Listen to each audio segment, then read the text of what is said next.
Welcome back. I'm Ezra Levant. Trinity Western University School of Law has been hit with more discrimination. Members of the Law Society of British Columbia have voted in favor of reversing an earlier decision to accredit Trinity Western graduates. BC's lawyers object to the school's practice of having students sign a personal conduct pledge. That pledge restricts sex to traditional marriage between a man and a woman, while 74% of the Law Society's members voted in favor of blacklisting the Christian school, calling it anti-gay. John Carpe is the president at the Justice Center for Constitutional Freedoms. He joins me with more from Calgary. John, I think this is a clear-cut case of illegal, unconstitutional discrimination, violating Section 2 of our Charter of Rights. Is that your view as well? Absolutely. This is a frontal assault on freedom of conscience and religion, freedom of expression, and freedom of association. And it's complete misunderstanding of what the free society is all about, which is the right of individuals to individually exercise their free expression and freedom of religion, but also under the freedom of association in the Charter, we have a right to gather with other people, and we have thousands of voluntary associations in Calgary, in Canada, registered charities, ethnic associations, political associations, and this decision is just in complete disregard of our fundamental rights to be together with other people and form the associations of our own choice. This pledge, this community covenant, it's something that students voluntarily impose on themselves. They're not like the religious police in Saudi Arabia going hunting for other people who are violating it. It is a self-discipline. That's what's so remarkable to me, that the Law Society wants to ban these students from practicing law simply because they've taken like a vow. I mean, it would be like no priest is allowed to practice law because they took a vow of celibacy or something, and how dare they? It's so odd to me, but it's not just odd.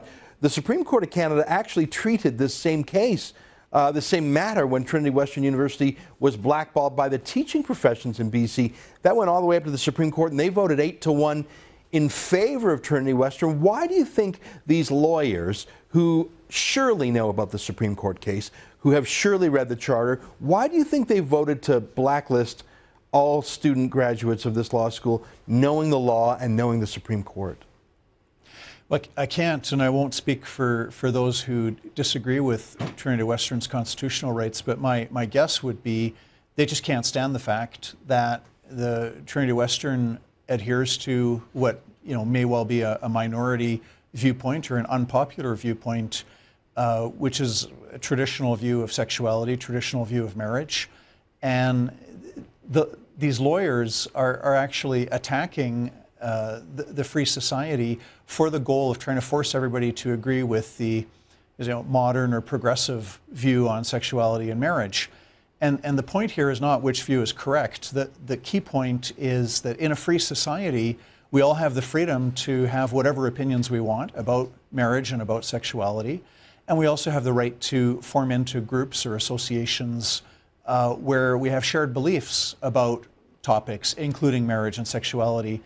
And I think it's really a totalitarian impulse that seeks to impose or force on everybody that everybody has to agree with, everybody has to comply with the modern progressive view on sexuality. And that is just the antithesis of a free society, because in a free society, you should be able to have whatever views you want about sexuality and marriage and every other topic. Especially if it's just about governing your own self. I mean, surely even libertarians would say, well, do with yourself what you want. But let me get down to business, because I interviewed the boss of the Trinity Western Law School, and I asked him point blank, will you sue? And he sort of hummed and hawed, and I was frustrated by his own lack of passion on this. Maybe it's his job to be very calm and even-keeled. But I got on the horn to you. I sent you an email. I said, John, will you take this to court? Because as our viewers know, you've represented our viewers before. We hired you to go fight the Nanaimo City Council when they were doing unconstitutional things. And just when you showed up, you scared them off. So now tell me the cases, the two provinces in which you're already fighting for Trinity Western. Tell me about Nova Scotia and Ontario. And tell me about your ability to sue in BC, where this latest setback happened. Well, in Nova Scotia and Ontario, those two law societies unfortunately ruled against accrediting the Trinity Western graduates. So Trinity Western itself has commenced court actions in those two provinces. And we're intervening from a constitutional viewpoint. We're not a religious organization, but we're intervening with a focus on freedom of association in both of those.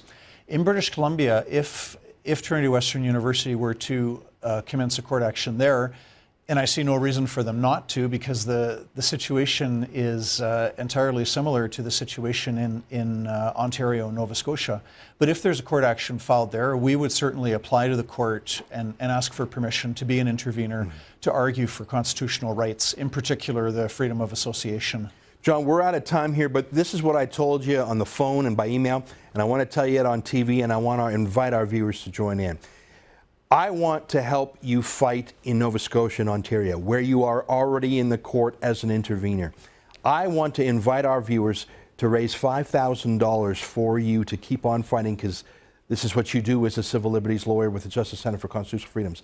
And if the lawsuit opens up in BC, if Trinity Western sues there, I will ask our viewers again to raise another $5,000 to help cover your cost to intervene there. And as I always do, I chip in the first $100 and I invite our viewers to do the next, whatever they can. And John, I don't know if we'll crack $5,000. I hope we will. But for folks who want to help out, go to therealbigots.com. We chose that website because in this case, it's the Law Society that is banning Christian lawyers. They're the real bigots. We're out of time, John. Let's see if we can't raise you some dough to fight these guys in court.